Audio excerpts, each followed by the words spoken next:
Le porc est la viande la plus consommée en France. Chaque ménage en mange plus de 35 kilos par an.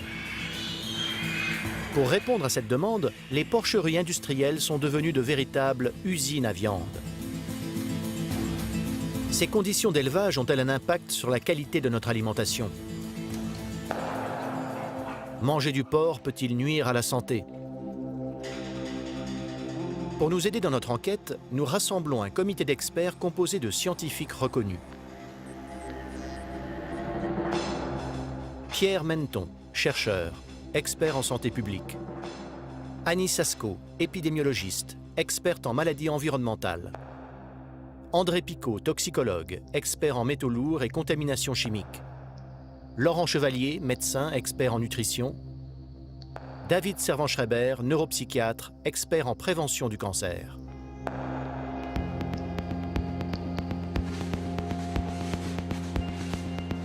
Nous commençons notre enquête près d'Angers, dans l'une des plus grandes porcheries industrielles de France. Elle produit 90 000 porcs par an. Ici, nous rentrons dans la verraterie, c'est-à-dire l'endroit où se trouvent les verras, qui servent de reproducteurs pour l'élevage et la naissance des porcelets.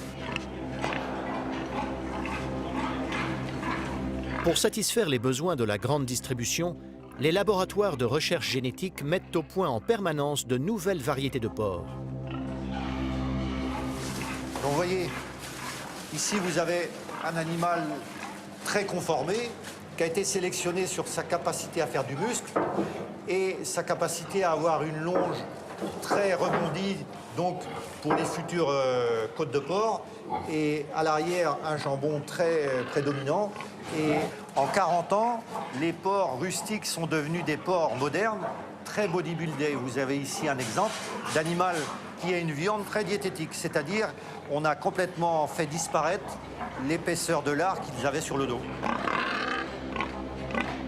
La sélection génétique va tellement loin que ces animaux sont fragilisés et perdent leur défense immunitaire. Ils sont condamnés à rester enfermés à l'abri des microbes, dans des bâtiments désinfectés où l'air est filtré en permanence.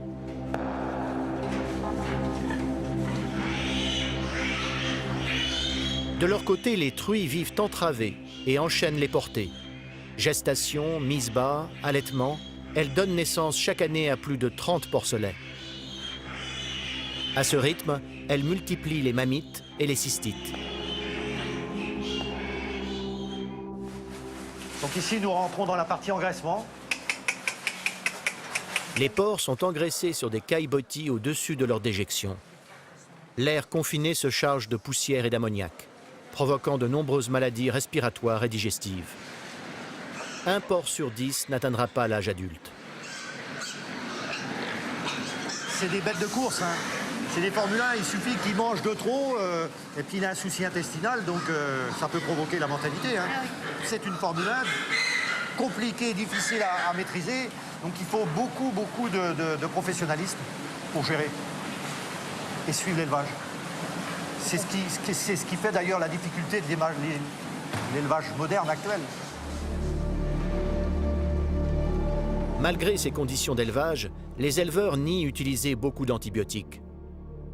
Pourtant, le dernier rapport de l'AFSA confirme que les ventes de médicaments ne baissent pas. Au contraire, il constate même une forte augmentation de l'utilisation d'antibiotiques plus puissants. Et depuis 10 ans en France, les porcs absorbent à eux seuls la moitié des antibiotiques pour animaux. Le gros problème, c'est que depuis quelques années, on a beaucoup amélioré le type d'antibiothérapie chez les porcs. Autrefois, on utilisait des antibiotiques qui donc étaient facilement détectables. Maintenant, on peut utiliser des antibiotiques qui, théoriquement, sont quasi indétectables. Et ça, bien entendu, ça pose problème. Parce qu'ils vous diront, vous voyez, nous faisons des dosages et on ne trouve pas d'antibiotiques.